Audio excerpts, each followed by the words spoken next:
Assalamualaikum warahmatullahi wabarakatuh. Perkenalkan nama saya Sekar Nifatus Soleha dari kelas fase F5 absen 30. Di sini saya akan membahas tentang jurnal penyesuaian. Pertama-tama kita akan membahas tentang pengertian. Apa sih jurnal penyesuaian? Jurnal penyesuaian adalah catatan keuangan yang dibuat pada akhir periode akuntansi untuk menyesuaikan saldo akun di buku besar agar mencerminkan keadaan sebenarnya sebelum penyusunan laporan keuangan. Nah, selanjutnya ada tujuan. Tujuannya yaitu mencatat pendapatan dan beban yang belum dicatat, mencatat kesalahan dalam pencatatan sebelumnya, menyesuaikan saldo akun. Nah, selanjutnya ada akun-akun yang dibuat jurnal penyesuaian, yaitu ada beban dibayar di muka, pendapatan diterima di muka, penyusutan aset, beban yang belum dibayar, dan pendapatan yang belum diterima. Nah, selanjutnya ada contoh soal. Sebelum itu di sini sudah terbuat neraca saldonya dari Astuti Tyler. Nah, di sini ada beberapa contoh soal yang akan kita bahas. Kita langsung lanjut aja ya.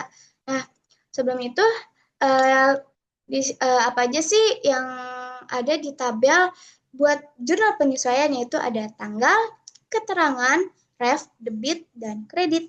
Nah, di sini ada contoh soal yang pertama, yaitu persediaan perlengkapan jahit yang masih ada 3 juta. Nah, sebelum itu kita lihat dulu nih. Tadi kan ada di neraca saldo. Kita lihat dulu di neraca saldo perlengkapan jahit dengan harga 4 juta. Nah, kita langsung aja kurangin 4 juta dikurang 3 juta sama dengan 1 juta. Jadi, 1 juta ini termasuk uang yang terpakai untuk membeli perlengkapan jahit. Terus di sini kita tulis dulu tanggal sama tahun sama bulannya. Nah, habis itu ada keterangannya itu beban perlengkapan jahit. Nah, 1 juta ini kita masukin ke debit. Terus habis itu ada perlengkapan jahit, kita masukin ke kredit dengan harga 1 juta. Sama. Terus kita lanjut ke contoh soal yang kedua. Sewa dibayar 1 Maret 2022 untuk masa pemakaian 1 tahun. Jadi kita hitung dulu ya sini. Berarti dia dari 1 Maret 2022. 1 Maret 2022 berarti sampai 1 Maret 2023. Karena di sini dia bilang untuk masa pemakaian 1 tahun. Sedangkan dia bakal tutup buku di bulan Desember 2022, di bulan Desember tanggal 31 Desember 2022.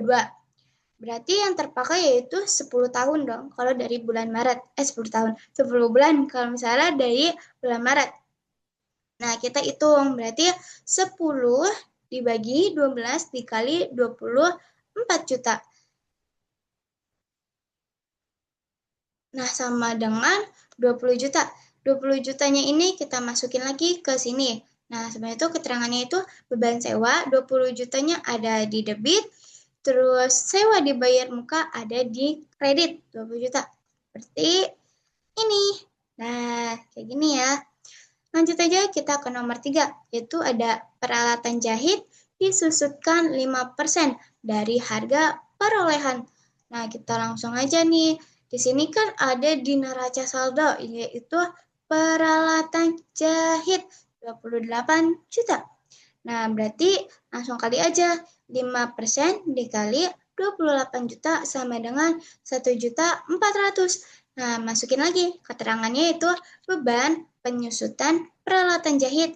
Masukin ke dalam debit 1.400.000. Terus ini masukin juga penyusutan peralatan jahit 1.400.000 di kredit.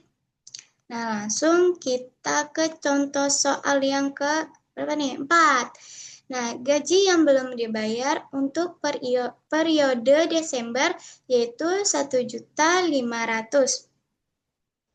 Nah, berarti di sini ada beban gaji. Karena dia kan membayarkan kan. Terus dia jadinya ada beban. Nah, kita masukin ke kredit 1.500.000. Terus di sini ada keterangan juga nih, gaji yang belum dibayar. Nah, berarti kan dia masuk ke utang gaji dong. Nah, kita tulis di keterangan utang gaji. Terus kita masukin di kredit 1.500.000. Terus habis itu masuk ke contoh soal yang kelima. Terdapat pendapatan jasa jahit yang masih harus diterima sebesar 500.000. Berarti ini kata kuncinya masih harus diterima, yaitu dia termasuk ke piutang usaha. Nah, kita masukin di sini keterangan piutang usaha. Dimasukin 500-nya ke debit, terus di sini kan ada pendapatan jasa. Masukin lagi ke keterangan pendapatan jasa. Dia masuk ke kredit 500.000. Nah, jadi sebelum kita lanjut, aku mau ngasih tahu kalau misalnya debit sama kredit tuh harus balance. Jadi mereka tuh angkanya harus sama. Terus habis itu kita lanjut lagi ke soal yang ke-6 ya. 6. Terus saldo akun pendapatan jasa adalah pembayaran untuk jasa jahit di setel baju masing-masing dengan harga 8.300.000 sampai akhir Desember 2022. Baru selesai sebanyak 3 setel baju. Nah, kita lihat nih di apa?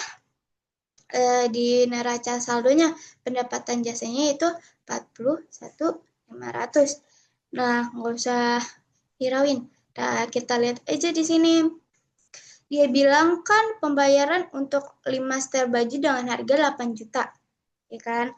Berarti sampai akhir Desember 2022 baru selesai sebanyak 3 setel baju. Berarti dia 2 bajunya belum selesai dong. Nah, itu kita hitung aja pendapatan yang belum selesai. 2 dikali 8.300.000. 2 bajunya yang belum selesai itu dikali sama ini. Harga yang seharusnya buat 5 baju. Terus sama dengan 16.600.000. Nah, kita masukin ke keterangan sini. Pendapatan jasa dengan harga 16.600.000 kita masukin ke debit. Terus pendapatan diterima di muka.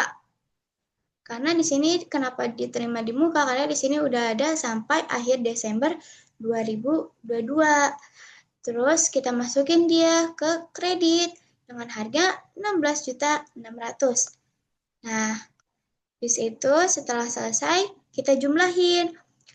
Di sini debit kita jumlahin semuanya.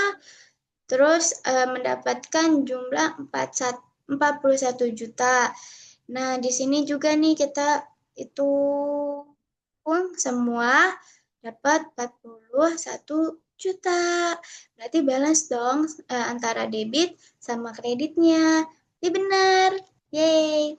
Terus habis itu langsung aja. Dadah. Sekian dari saya, kurang lebihnya mohon maaf. Wassalamualaikum warahmatullahi wabarakatuh.